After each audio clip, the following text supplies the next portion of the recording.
Right. And what he's doing is, in those pauses, he's editing. He's self-editing. I know it because, look, I mean, how many people do 4 hours of national broadcast on a stage this large?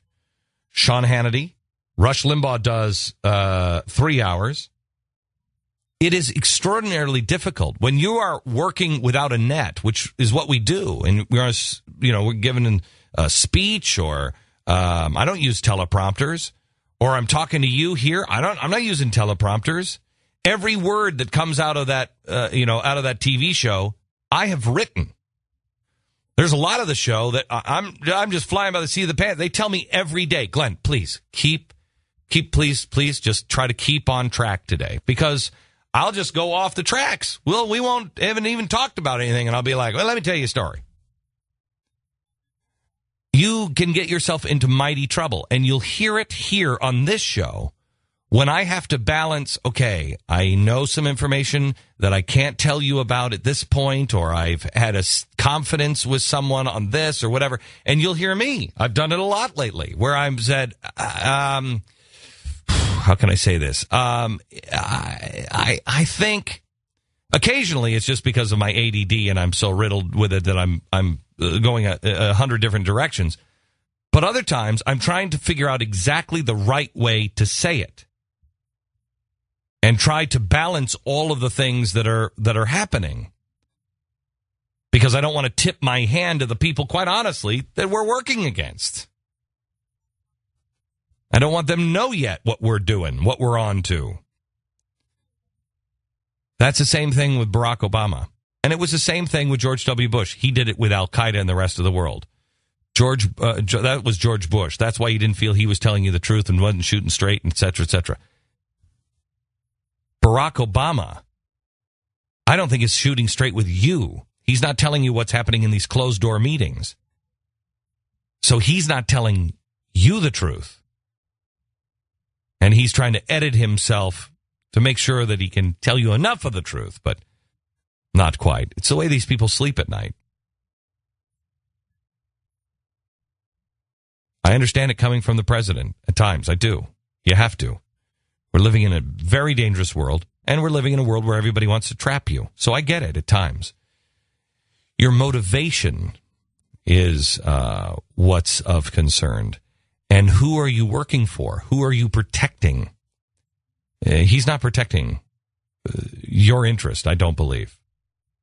Because if he would have said, and it looks like we violated some of those things, it looks like somebody snuck those things in and violated. Looks like somebody snuck those things in and violated? How about a little anger there?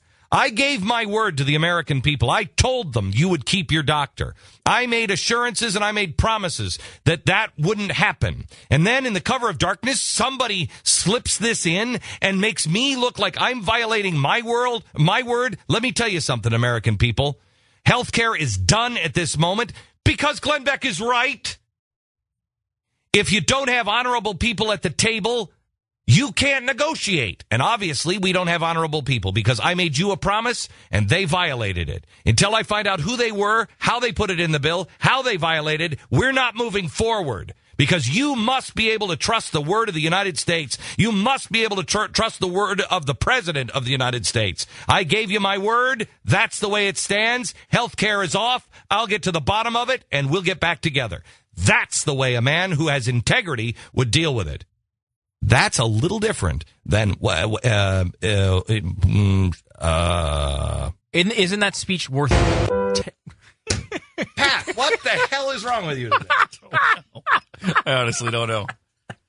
I don't know. Should I just go home? I just go home. Is that what were you going to say? I was going to say, do you want to play something, Pat, while I'm talking? No.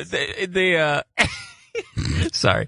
They had, isn't that speech worth 10 points in his approval rating? Absolutely. He'd say that and he would immediately jump from 48 to 58. Because people would be like, oh my God, I love this guy. Yep. All right, sponsor this half hour is Pajamagram. Valentine's Day at Pajamagram. For example. It's. Could we just close the audio vault? Could we close Pat's audio vault? Wait. I don't know what we're This is why we're number 3 and maybe number 4 very soon. I have something that I think ties into what we've been talking about with Barack Obama here on not from the That's audio ball. Wait, Arnie aneurysm here. Just a second. Is it Arnie aneurysm? I don't know what's happening to you. Having a stroke or an aneurysm or something. I think I've cleared it up. Okay. What do you have? I took an aspirin quickly. They say if you do that in the first hour, you might save some brain cells. So. All right. Here's another example of what we were talking about with Barack Obama. It was only, let's see, I think 7 hours ago or 8 hours ago when I have said. Okay, wait, stop. This is actually from when Iran. Yeah, the Iranian elections. So this is actually a very good, because this isn't tearing him apart by any stretch of the imagination. This is a president having to be extraordinarily careful. What you were talking about with Bush. Right. Mm-hmm. So this isn't, he's not lying. He's just feeling the pressure of, don't screw this up. Don't say anything wrong. Yeah. This is exactly what I was talking about. When you Bush. hear him stumbling around at the beginning. It was only, let's see, I think 7 hours ago or 8 hours ago when Okay, now give me an example of when he doesn't know what he's talking about. Oh, I've got a great example. Okay. This is during the campaign. Quick, we have 30 seconds. All right. Everybody knows that it makes no sense that you send a kid to the emergency room for a treatable illness like asthma. They end up taking up a hospital bed. It costs, they just gave treatment early. Look out. Here we go. And they got some treatment. Right. And a breathalyzer. Or an inhalator. Inhalator. Not a breathalyzer. Not an inhalator either. All right. There he is. And then today, the evidence of he sounds the same way when he's lying.